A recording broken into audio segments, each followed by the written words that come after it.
Dans les couloirs feutrés d'Abuja, sous un ciel lourd de novembre, le Nigeria retient son souffle. Le gouvernement vient de tendre une main prudente vers Washington.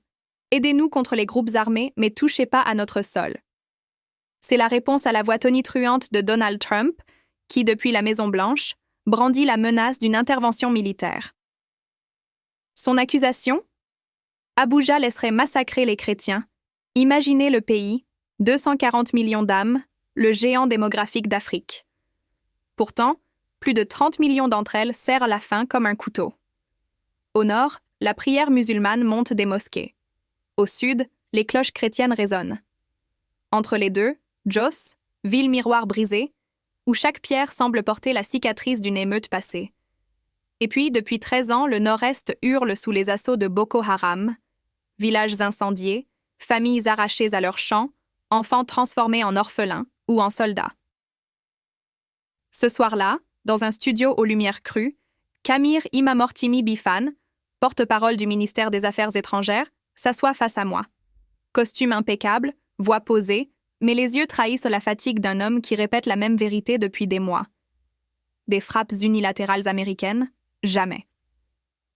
Sa phrase tombe comme un verrou. Nous voulons des alliés, pas des occupants. Des armes, des renseignements, des formations pour notre armée, oui. Des bombes tombant sans notre accord, non. Je l'interroge sur la coordination en cours. Il hausse un sourcil. Nous parlons. Mais Washington nous colle l'étiquette « pays particulièrement préoccupant ». Injuste.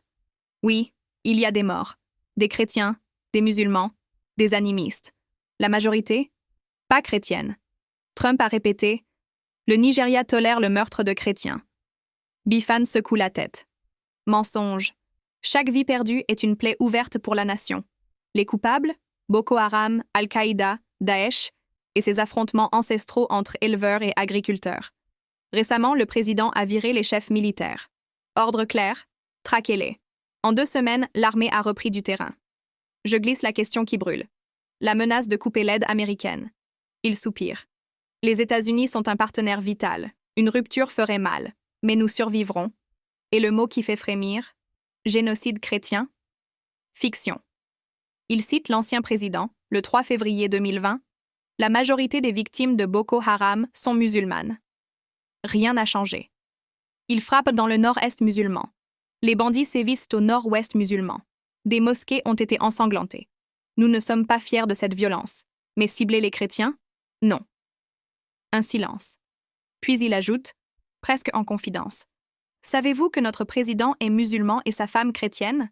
Dans une même maison, un père peut prier à l'église, une mère à la mosquée, sans qu'un voisin ne lève la main. C'est le Nigeria.